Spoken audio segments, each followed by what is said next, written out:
We thought we'd sit down and just have a little bit of a fireside chat tonight, talking between the two of our leaders here, both with great success as far as ideology politically, and great success when you're talking about the private sector and the market at large itself. And so it's a great honor to sit here. The envy, I think, of every microphone in California tonight to sit here and engage you in a conversation. And Governor, it is good to see you once again as well. And we'll start with you tonight because I think you portray an example for not only Meg here in California, but I think a lot of us as Republicans looking at great success in the private sector. And of course, with that great success in the private sector, the ability to transform the political sector, to take the success here and be successful in government. How did you do that, and how does that relate to your friend Meg Whitman and her campaign here in California? Well, actually, I think there are a lot of people who presume that business is a lot easier than working in government. That it's much, much tougher to work in government where there's so much politics and so much rancor and so forth. But you know, those people haven't been in business very long, if that's what they think. Because in fact, my experience is it's harder working in the private sector. Now, you may think that's a shock. But in the private sector, if you make a mistake, if you fail, you may lose your job. If you're running the enterprise, you may lose the entire enterprise and your investment. You can lose the jobs of a lot of other people. The consequences of being wrong in the private sector are swift and severe. In the governmental sector, when you make mistakes, you say, oh, it's the other party's fault. If you run out of money, you just raise taxes, or you bond it. One of the favorite things to do is just say, we're going to bond this problem and get money from somebody else down the road.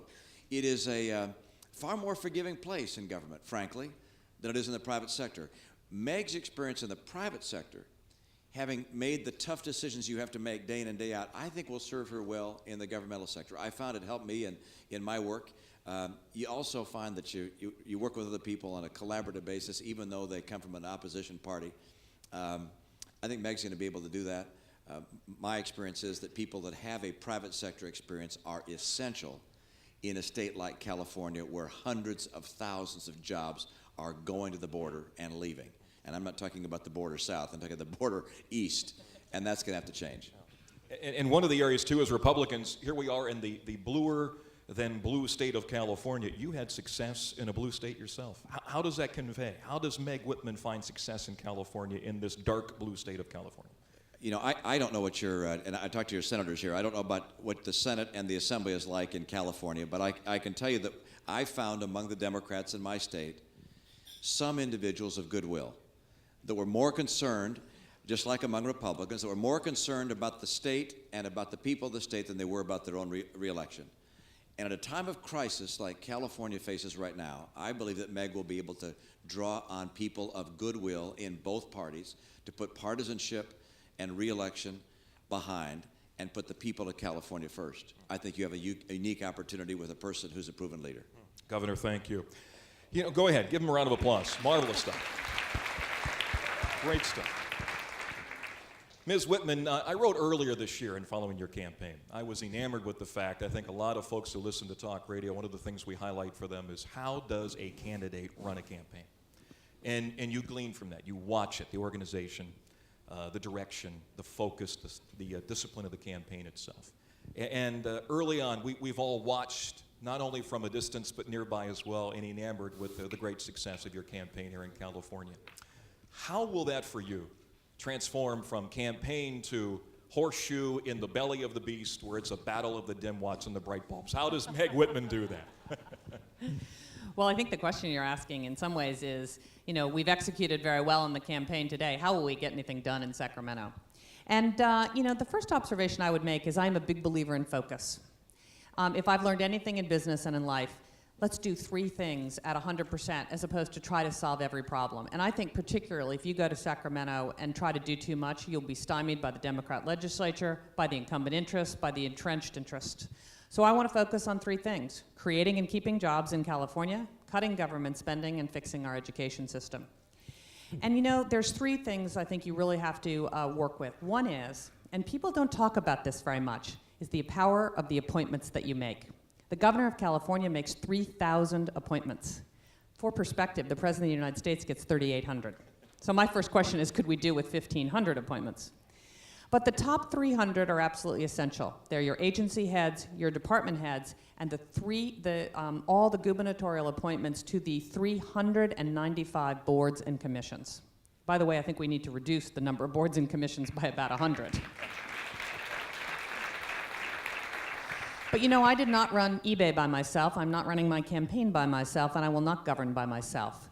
Those people are absolutely essential. Anyone who's ever run anything knows you are only as good as the people who work for you. So the appointments process is number one, and I will interview every one of those individuals. And by the way, they'll be Republicans.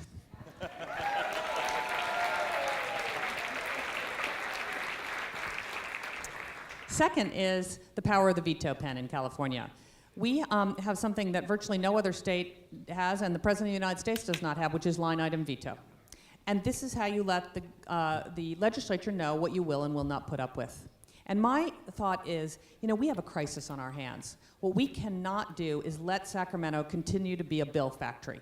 Last year, the governor signed into law 700 pieces of legislation. More than 2,000 were served up by the legislature, virtually none of which was on point to the crisis we face. And so I want to veto all new legislation that isn't public safety or something that's absolutely essential at the time, and focus this legislature on creating and keeping jobs in California, cutting government spending, and fixing education. And this is the way I think we can reach across the aisle. I don't know anyone who doesn't think they need more jobs in their district. I don't know any senator or assemblyman who doesn't think that we ought to improve our education system. So Republicans and Democrats may disagree on how to get this done, but at least we'll be working on the same problem. And then, so I think it's important. I also think the next governor of California has to move to Sacramento and be part of that community.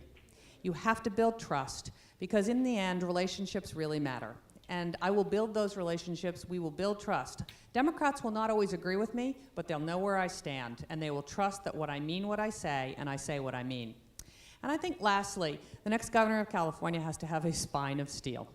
If you have a huge need to be liked, this is not a good job person fit. At least not in this current environment. So the next governor of California has to know exactly what she believes, and she needs to stick with it. Thank you, Meg.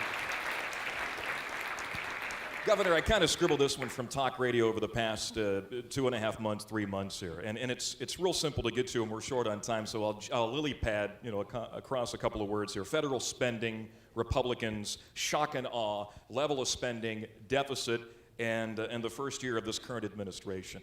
How does that play into Republicans across the country and even in this state in California as far as a congressional race coming up? Very briefly, we for many years as Republicans have pitched to the people of the country our concern that Democrats were spending too much and borrowing too much. And that message connected with our base, but independents and Democrats weren't moved at all. It just didn't score very high on their list of concerns, and that's changed. Now, when you talk about spending and deficits, people across the political divide are concerned. What we're finding in places like Massachusetts is that people think that we're borrowing too much and spending too much. And that's why people like Scott Brown got elected.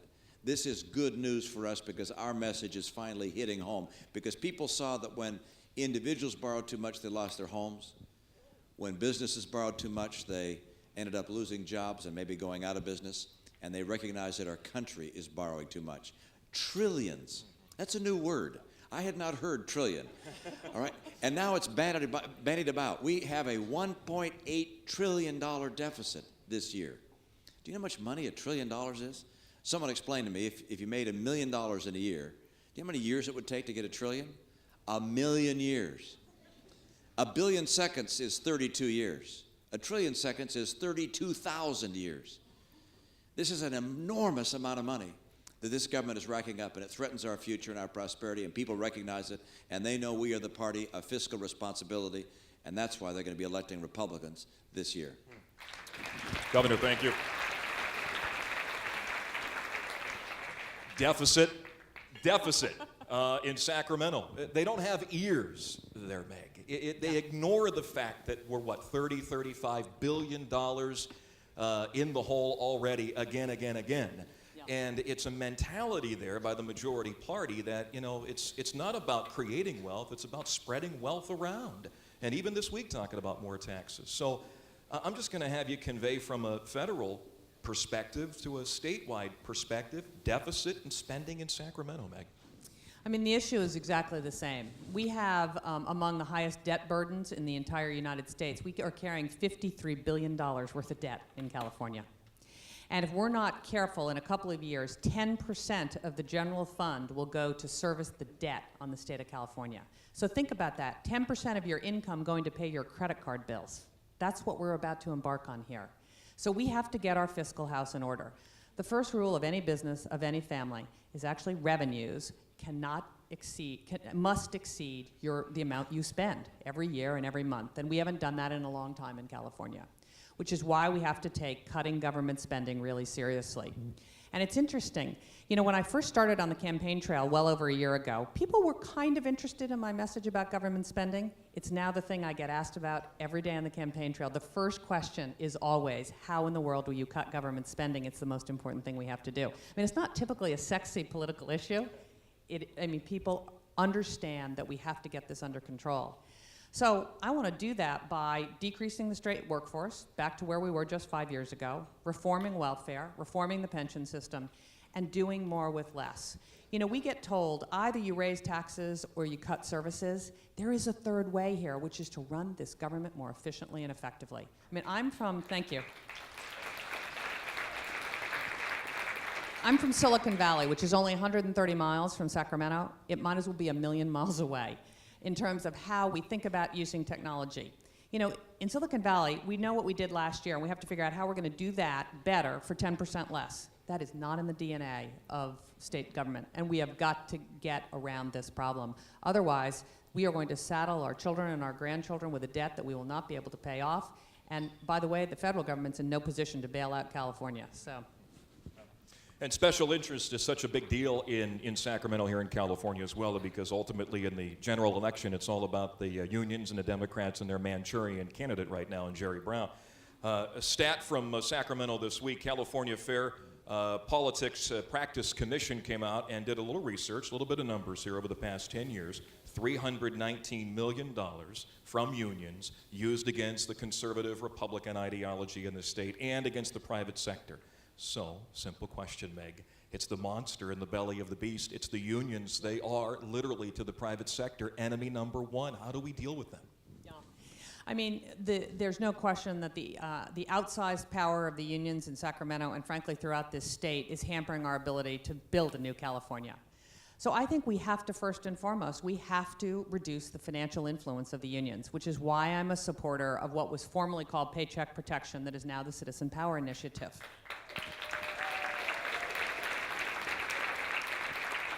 And the way this worked the last time, and Governor Schwarzenegger put this on the ballot and was defeated. But here's what's pretty interesting about this. Today in California, union dues are taken automatically out of union members' paychecks. In the state of Washington, who passed a paycheck protection-like law, they are not taken out unless you opt in. 97% of union members in California pay union dues, 7% in Washington state do.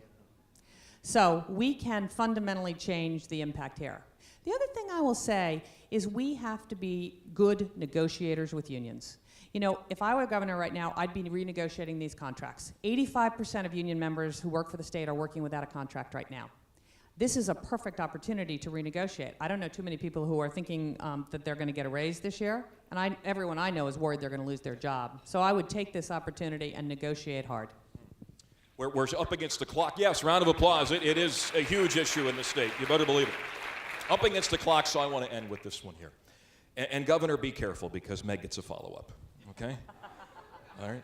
There was a time where you were referred to as boss in the relationship that you have with our candidate here for governor. That's true. Now I'm just unemployed. So at that time, it was a relationship of economics in the private sector. How was the relationship as boss toward Meg Whitman? What type of worker and efforter is she? Real slouch. Okay, go. She's a real slouch. And we'll move right along. I'll tell you this instead. I'll tell you what it's like meeting Meg Whitman for the first time. She came in for her interview from Harvard Business School. And I'm in the interview chair. We would interview maybe 15 people in a day. They'd come in, we'd spend about 45 minutes each with them. And our experience was to put them on their heels. by asking some really tough business questions and asking them to solve these complicated problems. Then we'd compare one to another and see who dealt with these best. So Meg came in. The first thing I did was stand up to see if I was as tall as she was. Almost. So she's tall and imposing. And then we started asking her questions, and she not only nailed the questions, but then started asking questions back. About halfway through the interview, I realized I'm on my heels. She's on her toes. She is one tough, aggressive, dynamic person. And as I said before, she seems soft and sweet on the outside. That's the way it ought to be. But she is tough as nails. She will get the job done. I'll tell you, she can win the governorship, and she can get California back on track. I promised a follow-up, so how is the governor as the boss? Oh, he was fabulous. Enough said. Thank you so much, everybody. That's exactly the truth. Actually, the truth is that Mitt, you know how sometimes in life you have a mentor or a coach or someone who makes a difference to you? Mitt was that for me. And I was a young consultant at Bain & Company, and he was the most admired person at Bain & Company. Everyone wanted to work for Mitt. And I think that's a sign of a great leader, someone who's tough, who can lead, who has an enormous following. And Mitt did enormous good for Bain & Company. The company ran into trouble, and in many respects, he saved Bain & Company and was valued by every single client that we ever worked for. And I also had the privilege of serving on his presidential campaign. And that was an honor and a privilege. You know, Mitt Romney is a great American, and he's a great patriot, and he was running for the right reason. And I personally hope you will do it again.